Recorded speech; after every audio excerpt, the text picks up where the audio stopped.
दोस्तों, दीपांजलि एकेडमी चित्रकूट के शैक्षणिक मंच से मैं श्रवण कुमार आपका हार्दिक स्वागत करता हूं। दोस्तों, आज हम पुनः प्रस्तुत हुए हैं अपनी प्रीवियस ईयर क्वेश्चन पेपर श्रृंखला को लेकर के।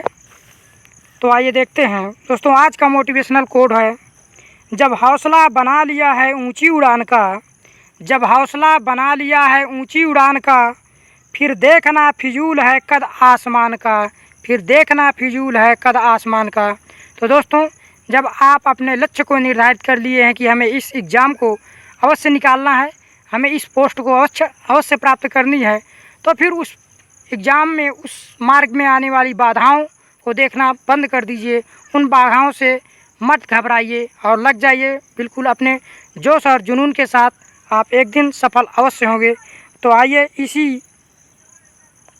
मोटिवेशनल कोड के साथ आज हम अपनी क्लास को शुरू करते हैं। तो आइए, आप सबका स्वागत है। दोस्तों, हमने पिछले वीडियो में आधुनिक काल से संबंधित प्रश्न देख रहे थे, जिसमें हम क्वेश्चन संख्या 10 तक देख लिए थे। आइए आज हम अपने इस सेशन में आगे से शुरू करेंगे। जिन दोस्तों ने अभी तक पिछला वीडियो ना देखा हो, वो चैनल की प्लेलिस्ट में जा कर के देख ले। वहाँ पर अभी तक जितने सेशन कराए गए हैं, वीडियो हैं, जा कर के देख लें। आइए आज हम शुरू करते हैं भारतीय युग से संबंधित प्रश्नों को, जो विगत परीक्षाओं में पूछे गए हैं और आने वाली परीक्षाओं में कुछ संभावित क्वेश्चन हैं, उनको आज हम देखेंगे। तो आइए शुरू करते हैं। भारतेंदु युग। भारतेंदु जी ने किस नाटक में स्वयं अभिनय किया है? तो इसमें पूछा गया है कि भारतेंदु जी ने किस नाटक में स्वयं अभिनय किया है। भारतेंदु जी नाटक भी लिखते थे और वह अभिनय भी करते थे। तो ऑप्शन इसका ए हो जाएगा, उन्होंने जानकी मंगल में अभिनय किया था। ऑप्शन ए सही होगा। आइए इसकी व्याख्या देखते हैं।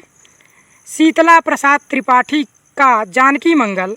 तो जानकी मंगल नाटक के लेखक कौन है? शीतला प्रसाद त्रिपाठी हैं, जो 1868 में नाटक अवश्य अभिनय के लिए रचा गया था। यह नाट्य गुणों से युक्त है और इसकी भाषा परिमार्जित खड़ी बोली है, किंतु इस समय तक भारतेंदु का उदय हो चुका था और उनका विद्या सुंदर नाटक प्रकाशित हो गया था। तो भारतेंदु हरिश्चंद्र जी का नाटक विद्या सुंदर है, इसे ध्यान दीजिएगा। वसुता गोस्वामी तुलसीदास द्वारा रचित रामलीला, जो गोस्वामी तुलसीदास जी द्वारा प्रवर्तित रामलीला की लोकप्रियता के साथ लीला नाटकों की जो परंपरा आरंभ हुई, उसका श्रेष्ठ रूप जानकी मंगल नाटक है। इसमें अभिनय में भारतेंदु जी ने भी भाग लिया था। तो इस नाटक में भारतेंदु जी ने भाग लिया था। इसकी विषय वस्तु रामचरितमानस पर आधारित रामकथा थी, किंतु ब्रज भाषा के स्थान पर खड़ी बोली के प्रयोग तथा सभी प्रकार के आवश्यक रंग निर्देशों, जो रंग के निर्देशन होते हैं नाट्यमंच के कारण यह नाटक भारतेंदु द्वारा प्रवर्तित साहित्यिक नाटकों की परंपरा से जुड़ा है। तो ध्यान दीजिएगा। आइए आगे देखते हैं।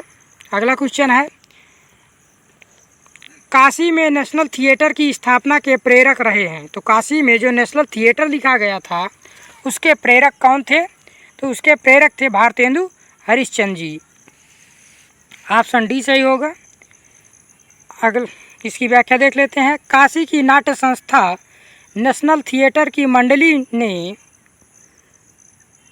अंधेर नगरी नाटक का मंचन 1881 ईस्वी में किया था।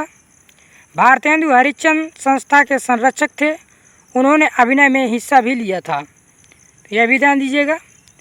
वो अंधेर नगरी नाटक जब खेला गया था, तो उस समय भारतेंदु जी इस संस्था के संरक्षक थे। अगला क्वेश्चन देखते हैं। भारतेंदु कालीन किस उपन्यास में आधुनिकता की शुरुआत मानी जाती है? तो भारतेंदु कालीन वह कौन सा उपन्यास है जिससे आधुनिकता की शुरुआत मानी जाती है? तो वह परीक्षा गुरु उपन्यास है, इससे आधुनिकता की शुरुआत मानी जाती है। ऑप्शन बी सही होगा। अगला क्वेश्चन देखते हैं, इसकी व्याख्या देख लेते हैं। भारतेंदु युग में लेखकों को उपन्यास रचना की प्रेरणा बंगला और अंग्रेजी के उपन्यासों से प्राप्त हुई। अंग्रेजी ढंग का पहला मौलिक उपन्यास लाला श्रीनिवास दास का परीक्षा गुरु है। तो यह अंग्रेजी ढंग का पहला उपन्यास है, जो 1882 ईस्वी में लिखा गया है। इससे पूर्व श्रद्धाराम फुल्लौरी का भाग्यवती जो 1877 में लिखा गया लघु सामाजिक उपन्यास था। तो यह सामाजिक उपन्यास था श्रद्धाराम फुल्लौरी का। अतः स्पष्ट है कि भारतेंदुकालीन उपन्यास परीक्षा गुरु से आधुनिकता की शुरुआत मानी जाती है। 100 अजान एक सुजान, ध्यान दीजिए कि इसको भी 100 अजान एक सुजान 1892 ईस्वी में बालकृष्ण भट्ट द्वारा लिखित है यह, तथा चंद्रकांता 1887 ईस्वी में देवकीनंदन खत्री के द्वारा लिखे गए उपन्यास हैं। तो इनको भी ध्यान में रखिएगा। आइए अगला क्वेश्चन देखते हैं। अगला क्वेश्चन है, तदी समाज से किसका संबंध था? तदी समाज यह एक संस्था थी, इससे किसका संबंध था? तो इससे भारतेंदु हरिश्चंद्र जी का संबंध था। ऑप्शन बी सही होगा। भारतेंदु हरिश्चंद्र तदी समाज नामक संस्था से संबंधित थे। भारतेंदु नवजागरण के अग्रदूत के रूप में प्रसिद्ध हैं, तो इन्हें नवजागरण का अग्रदूत भी कहा जाता है। भारतेंदु जी ने देश की गरीबी, पराधीनता, शासकों का अमानवीय शोषण के चित्रों को ही अपने साहित्य का लक्ष्य बनाया। तो भारतेंदु हरिश्चंद्र जी के जो साहित्य है उन्होंने उसका विषय गरीबी, पराधीनता और शासकों के अमानवीय शोषण को बनाया है। आधुनिक हिंदी के पितामह कहे जाते हैं। भारतेंदु हिंदी में आधुनिकता के पहले रचनाकार थे। उन्होंने वैष्णव भक्ति प्रचार के लिए तदी समाज की स्थापना की। तो ये तदी समाज की जो स्थापना किए थे वह वैष्णव भक्ति के प्रचार के लिए किए थे। इनका मूल नाम हरिश्चंद्र था। इनकी लोकप्रियता से प्रभावित होकर काशी के विद्वानों ने सन 1880 में इन्हें भारतेंदु की उपाधि प्रदान की थी। तो 1880 में इन्हें भारतेंदु की उपाधि दी गई थी। हिंदी साहित्य में आधुनिक काल का प्रारंभ भारतेंदु हरिश्चंद्र से माना जाता है। तो भारतेंदु हरिश्चंद्र से आधुनिक काल का प्रारंभ माना जाता है। हिंदी में नाटकों का प्रारंभ भारतेंदु हरिश्चंद्र से माना जाता है। भारतेंदु के नाटक लिखने की शुरुआत बंगला के विद्यासुंदर, जिसका रचना काल 1867 है, नाटक के अनुवाद से होती है। तो इन्होंने पहली बार बंगला का एक नाटक था विद्यासुंदर, उसका इसी नाम से अनुवाद किया था और यहीं से इन्होंने अपने नाटक लिखने की शुरुआत कर देते हैं।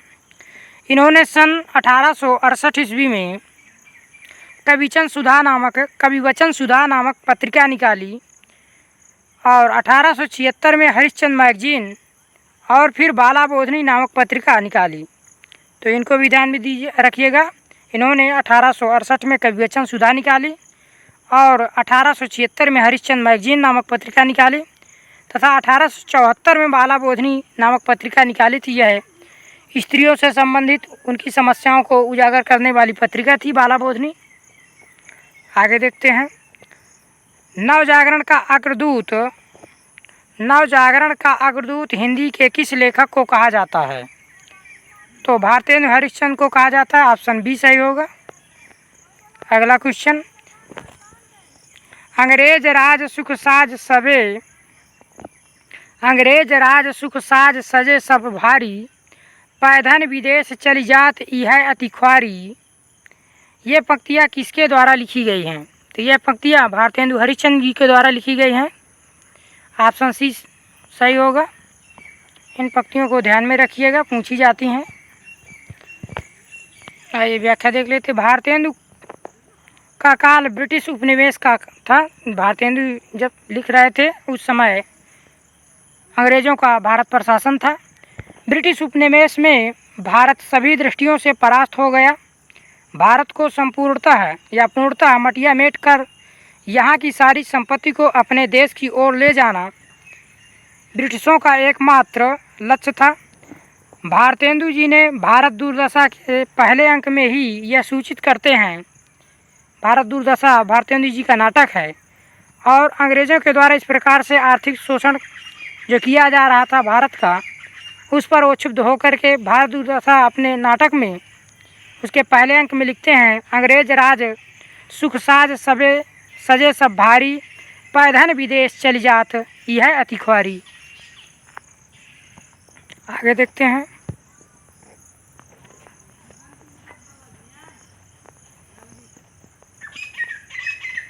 अगला क्वेश्चन है, धन्य भारत भूमि सब रतनन की उपजावनी, इस पंक्ति के लेखक हैं।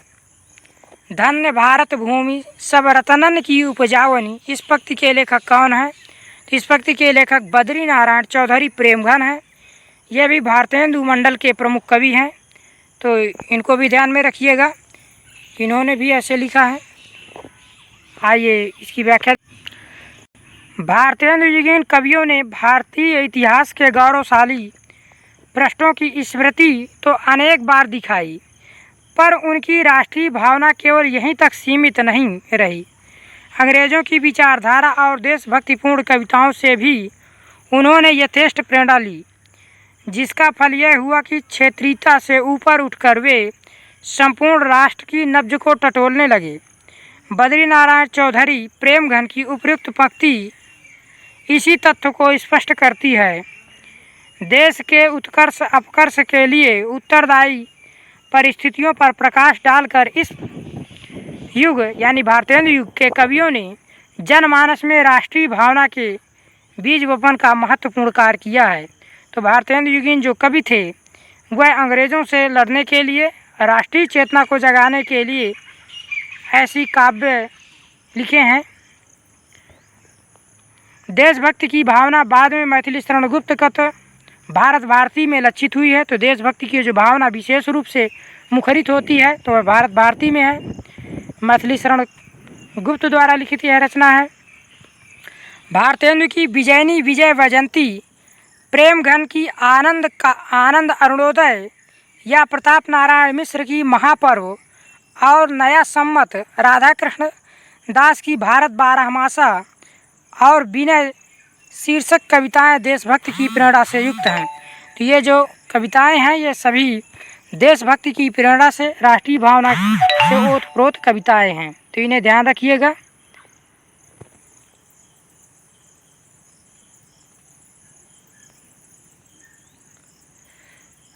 क्षमा चाहूँगा दोस्तों।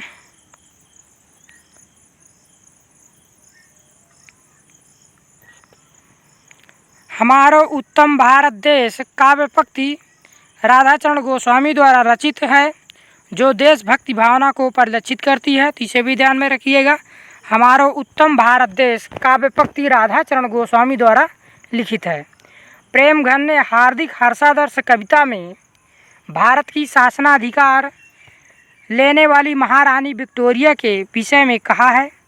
क्या कहा है आइए देखते हैं कि ये सनाथ भोली भारत की प्रजा अनाथ। ये हार्दिक हर्षादर्श नामक कविता में प्रेमघन कहते हैं जब भारत की शासिका महारानी विक्टोरिया बनती हैं 1857 के क्रांति के बाद, जो शासन है वह कंपनी के हाथ से ब्रिटिश क्राउन के हाथ में जाता है, तो उसी समय प्रेमघन यह कविता लिखते हैं। भारतेंदु हरिश्चंद्र ने हिंदुस्तान का गुणगान किया, इसे ध्यान में रखिएगा।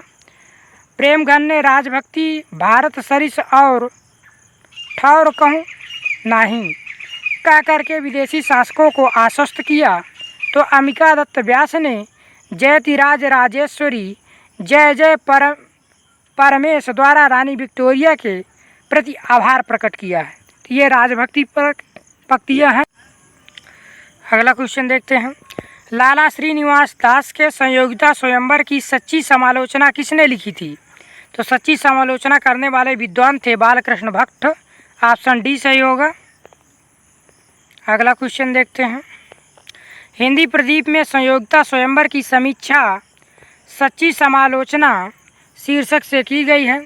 इसमें बालकृष्ण भट्ट ने इस नाटक के ऐतिहासिक कहे जाने पर आपत्ति की है, क्योंकि इसकी कथा वस्तु में उन्हें वस्तुनिष्ठता का अभाव प्रतीत होता है।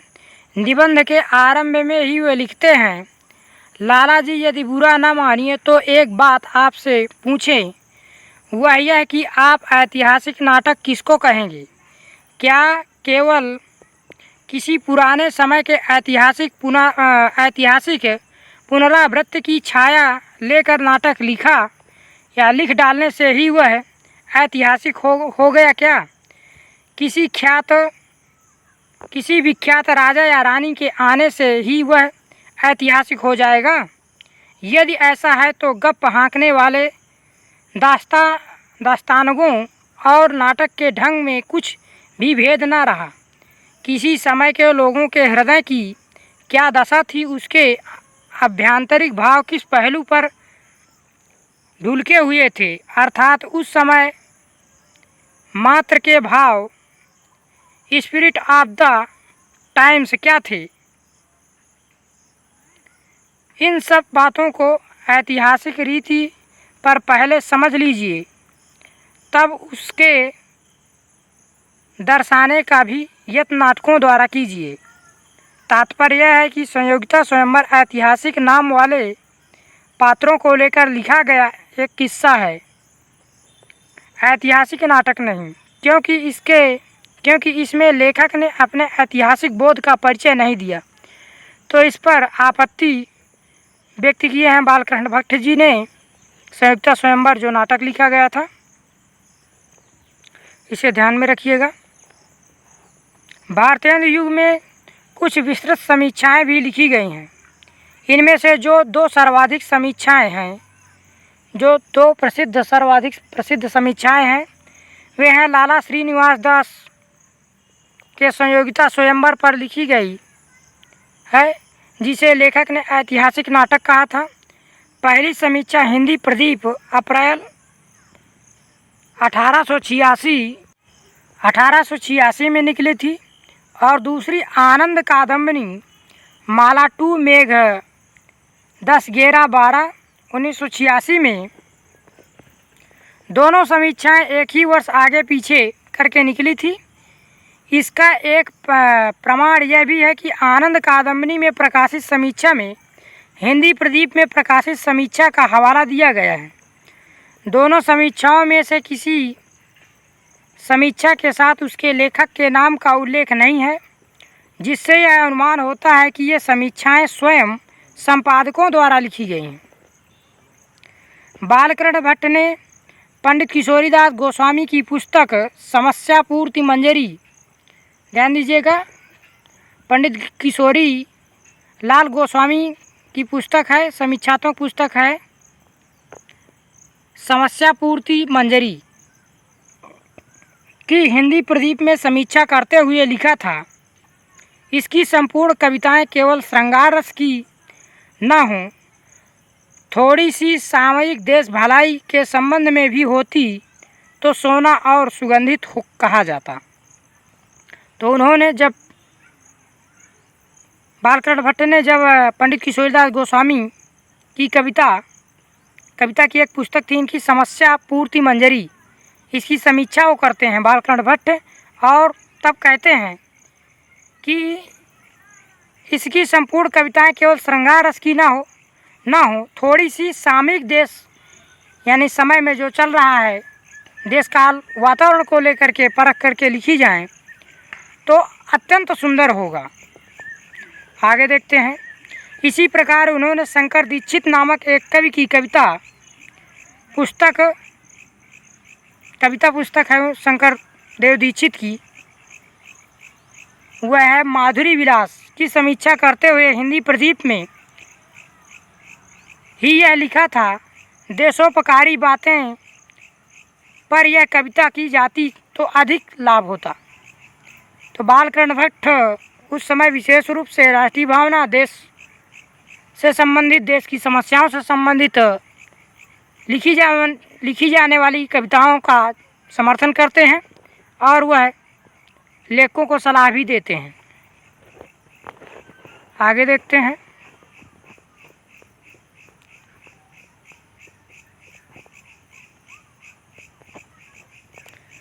संयोगिता स्वयंवर के कथोपकथन एक और अलंकारिक हैं,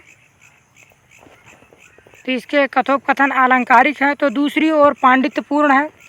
भट्ट जी ने अलंकारिकता पर आक्षेप करते हुए कहा, केवल क्लिष्ट श्लेष बोलने ही से तो ऐतिहासिक नाटक के पात्र क्या वरन एक प्राकृतिक मनुष्य की भी पदावली हम आपके पात्रों को नहीं दे सकते, बल्कि मनुष्य के बदले आपके नाटकों को पात्रों के नीरस और रूखे से रूखे अर्थांतर न्यास गढ़ने की कला कहें तो अनुचित न होगा। आनंद कादम्बिनी में प्रकाशित समीक्षा प्रेमघन सर्वस्व द्वितीय भाग भट्ट जी की समीक्षा से भी बड़ी है। इसमें संयोगिता स्वयंवर की समीक्षा संयोगिता स्वयंवर नाटक के नाम से प्राप्ति स्वीकार व समालोचना स्तंभ के अंतर्गत की गई है। प्रेमघन ने हिंदी प्रदीप की समीक्षा पर अपना संतोष प्रकट करते हुए लिखा है। प्रेमघन हिंदी प्रदीप की समीक्षा करते हुए लिखते हैं, नाट रचना के बहुतेरे शेष हिंदी प्रदीप ने अपनी सच्ची समालोचना में दिखलाए हैं, अतः उनमें हम विस्तार नहीं देते। हम केवल यहाँ अलग अलग उन दोषों को दिखलाना चाहते हैं कि जो प्रधान और विशेष हैं। रणधीर प्रेम मोहिनी लाला श्रीनिवास दास का संयोगिता स्वयंवर से पहले का नाटक है। यह नाटक लाला श्रीनिवास दास का जो संयोगिता स्वयंवर लिखा गया था उससे पहले का है। यह नाटक भट्ट जी को पसंद आया था। बालकृष्ण भट्ट की बात कर रहे हैं। और भट्ट जी इसके विषय में लिखते हैं, क्या लिखते हैं, ट्रेजेडी के किस्म का यह पहला नाटक है जो हिंदी भाषा में रचा गया है। इसमें श्रृंगार, हास्य और करुण तीनों रसों का उत्तम रीति से निर्वाह देखने को मिलता था। इसके साथ साथ इस नाटक में सदुपदेश भी थे जो पात्रों का आदर्श एवं यथार्थ रूप में चित्रण भी है। आगे देखते हैं, भारतेंदु का नाटक नील देवी के बारे में विषय, छंद या गान को भट्ट जी ने ऐसा उत्तेजक बतलाया है जिसे पढ़कर कायरों का जी भी फड़क उठे। ध्यान दीजिएगा, नील देवी की जो विषय और छंद या गायन है उसको बालकृष्ण भट्ट जी उत्तेजक बतलाते हैं। कहते हैं कि इसकी जो भाषा, इसका विषय है वह उत्तेजक है।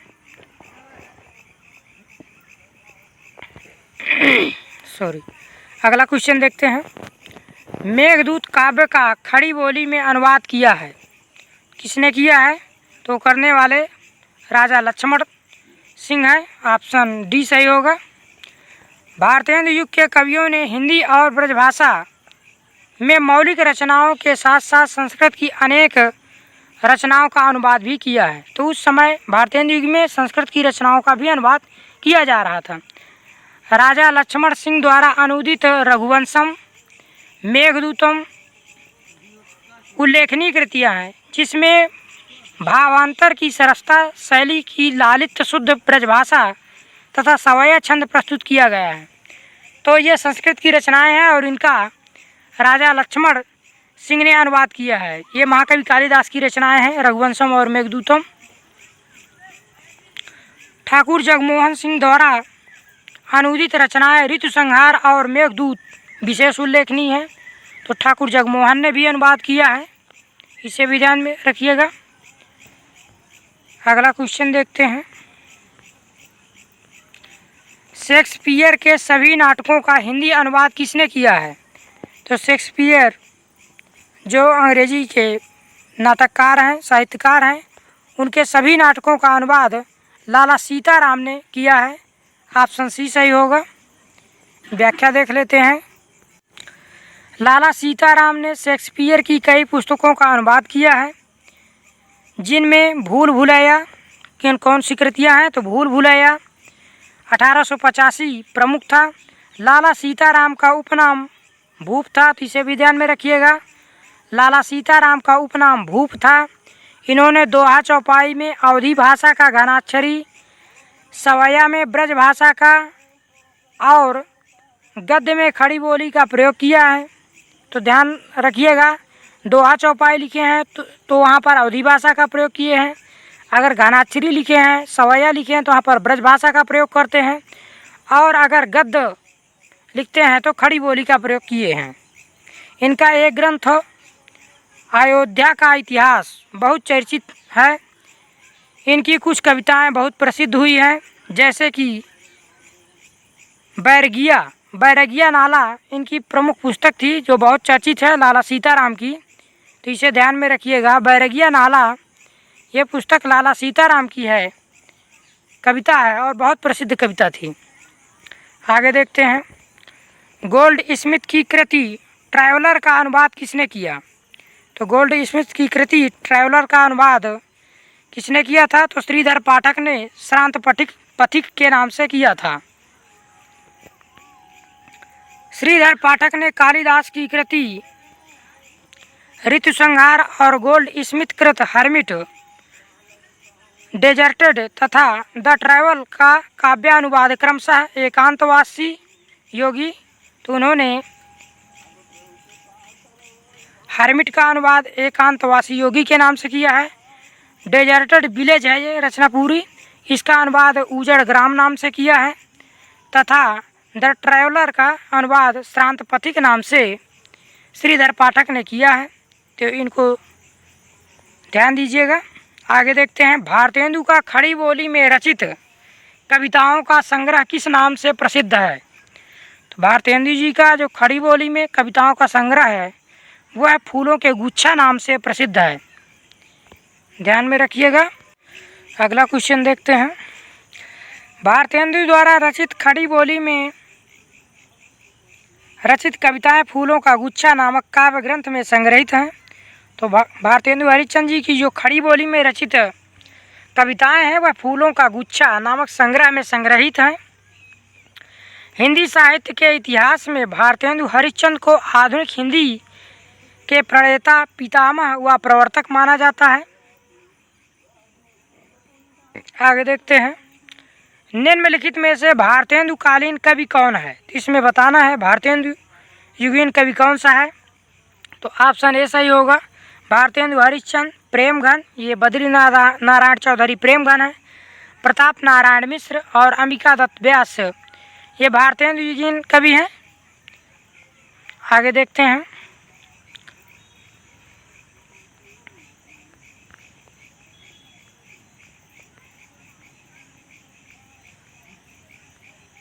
अगला क्वेश्चन है, कौन सा निबंधकार भारतेंदु युग का नहीं है?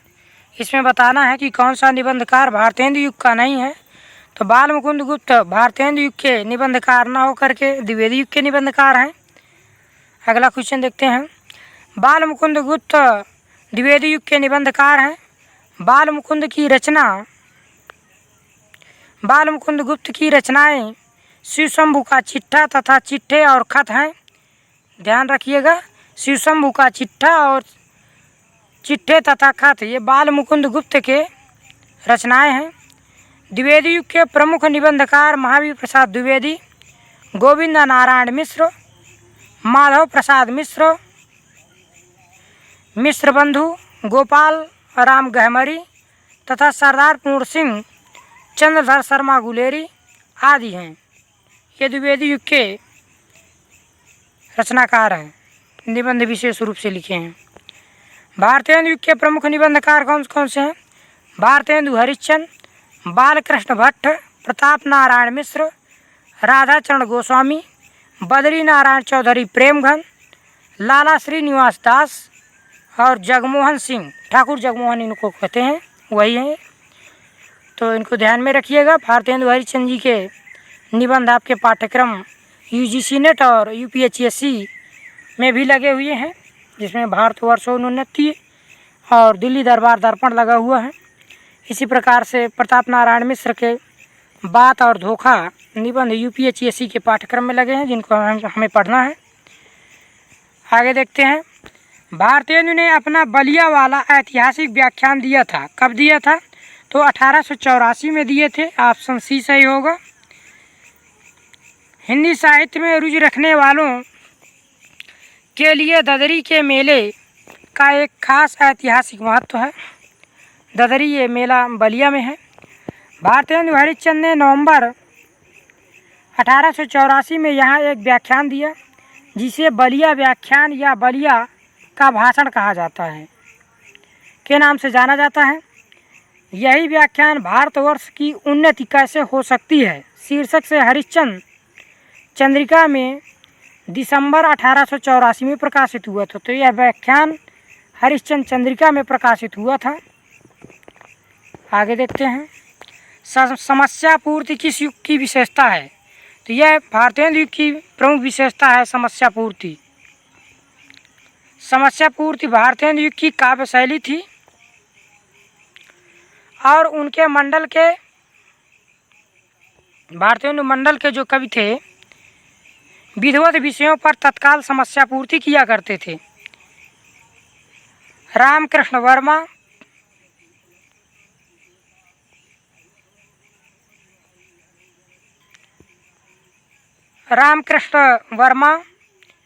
प्रेमघन आदि कवि तत्कालिक समस्या पूर्ति के लिए प्रसिद्ध थे। भारतेंदु युगीन कविता की मुख्य विशेषताएं देशभक्ति है, राष्ट्रीय भावना है, जनवादी विचारधारा है, प्राचीन परिपाटी की कविता है। इसमें प्राचीन परिपाटी को लेकर के लिखी जाती थी। ब्रजभाषा का भी प्रयोग किया जाता था, ब्रजभाषा में कविता की जाती थी। कलात्मकता का अभाव इनमें पाया जाता है और काव्य में ब्रजभाषा का प्रयोग किया जाता था। हास्य, व्यंग्य एवं समस्या पूर्ति ये भी भारतेंदु युगीन काव्य की विशेषता है और इसमें प्राचीन छंदों का प्रयोग किया जाता था। तो इन सभी विशेषताओं को ध्यान रखिएगा, कहीं कहीं पूछा जाता है, मैचिंग के लिए पूछ लिया जाता है। अगला क्वेश्चन देखते हैं। अगला क्वेश्चन है भारतेंदु युग के नाटककार हैं। तो भारतेंदु युग के नाटककार कौन हैं? तो भारतेंदु युग के नाटककार श्रीनिवास दास हैं। ये भारतेंदु युग के नाटककार हैं। आगे देखते हैं इसकी व्याख्या। भारतेंदु युग के लेखकों में बालकृष्ण भट्ट, प्रताप नारायण मिश्र, राधाचरण गोस्वामी, बद्री नारायण चौधरी प्रेमघन, लाला श्रीनिवास दास, बाबू देवकी नंदन खत्री, किशोरी लाल गोस्वामी आदि उल्लेखनीय हैं। हिंदी, उर्दू, संस्कृत, फारसी और अंग्रेजी आदि भाषाओं पर समान अधिकार रखने वाले लाला श्रीनिवास दास को हिंदी में आधुनिक ढंग का पहला उपन्यास परीक्षा गुरु लिखने का गौरव प्राप्त है। उपन्यास के अतिरिक्त नाटक के क्षेत्र में भी उन्हें भरपूर ख्याति मिली है। श्रीनिवास दास जी के प्रमुख नाटक प्रहलाद चरित्र, ध्यान दीजिएगा, प्रहलाद चरित्र, तप्ता संवरण, रणधीर और प्रेम मोहिनी तथा संयोगिता स्वयंवर ये लाला श्रीनिवास दास के नाटक हैं। अगला क्वेश्चन देखते हैं। भारतेंदु युग का कौन सा कवि पुष्टि मार्ग से दीक्षित था? तो इसमें पुष्टि मार्ग से दीक्षित कवि हैं भारतेंदु हरिश्चंद्र जी। ऑप्शन बी सही होगा। ऑप्शन बी सही होगा। व्याख्या देखते हैं। हिंदी के कृष्ण भक्त कवियों में विद्यापति, सूरदास आदि अष्टछाप के कवि रहीम, रसखान, मीराबाई, बिहारी, चाचा हित हरिवंश, भारतेंदु बाबू हरिश्चंद्र, जगन्नाथ दास रत्नाकर, अयोध्या सिंह उपाध्याय हरिऔध, धर्मवीर भारती आदि के नाम अत्यंत प्रसिद्ध हैं। अतः स्पष्ट है कि प्रस्तुत विकल्प में भारतेंदु युग के कवियों में केवल भारतेंदु हरिश्चंद्र पुष्ट मार्ग में दीक्षित थे, एक कृष्ण भक्त थे। अगला क्वेश्चन देखते हैं। गद्य रचना को एक कला के रूप में ग्रहण करने वाले, कलम की कारीगरी समझने वाले लेखक थे। तो कलम की कारीगरी समझने वाले लेखक कौन थे? वह थे बद्री नारायण चौधरी प्रेमघन। तो बद्री नारायण चौधरी प्रेमघन को कलम का कारीगर कहा गया है। आचार्य रामचंद्र शुक्ल ने अपनी पुस्तक हिंदी साहित्य के इतिहास में लिखा है कि पंडित बद्री नारायण चौधरी प्रेमघन की शैली सबसे विलक्षण थी। ये गद्य रचना को एक कला के रूप में ग्रहण करने वाले, कलम की कारीगरी समझने वाले लेखक थे और कभी कभी ऐसे पेचीदे मजमून बांधे थे कि पाठक एक डेढ़ कॉलम के लंबे वाक्य में उलझा रह जाता था। अनुप्रास और अनूठे पद विन्यास की ओर भी उनका ध्यान रहता था। उत्तर प्रदेश माध्यमिक शिक्षा सेवा चयन बोर्ड ने अपनी प्रारंभिक उत्तर कुंजी में इस प्रश्न का उत्तर विकल्प डी बताया था, किंतु संशोधित उत्तर कुंजी में इसको बाहर कर दिया गया। अगला क्वेश्चन देखते हैं।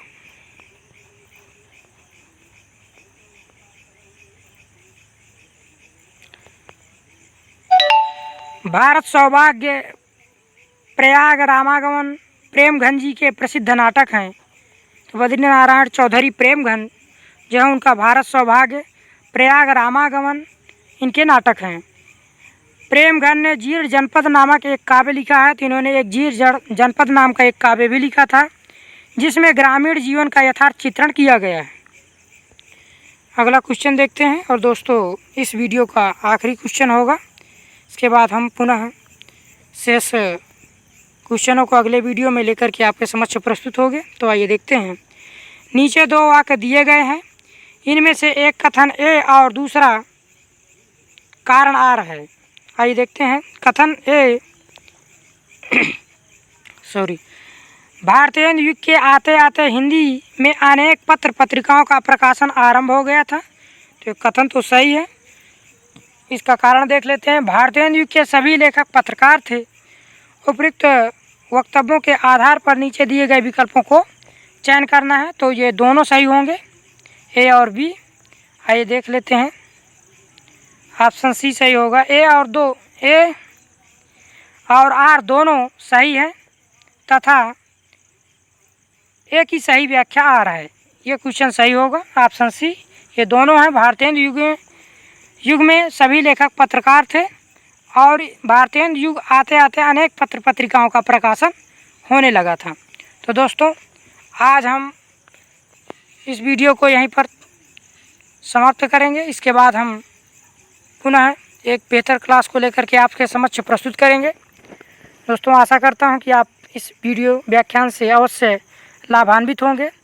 देखते रहिए और लगे रहिए। इसी प्रकार से क्रमशः एक एक करके वीडियो हम लाते रहेंगे। तो दोस्तों आपसे एक गुजारिश है कि चैनल को लाइक करिए, सब्सक्राइब करिए तथा अपने दोस्तों के साथ शेयर भी करिए और कमेंट भी करिए, जिससे हमें पता चले कि हम सही दिशा पर जा रहे हैं या नहीं। और इसी के साथ आज का सेशन हम समाप्त करते हैं। आप सब लोग अच्छे से पढ़िए, स्वस्थ रहिए और अपनी पढ़ाई पर ध्यान दीजिए, लगे रहिए। एक दिन सफल अवश्य होंगे। इसी के साथ इस वीडियो को समाप्त करते हैं। जय हिंद, धन्यवाद।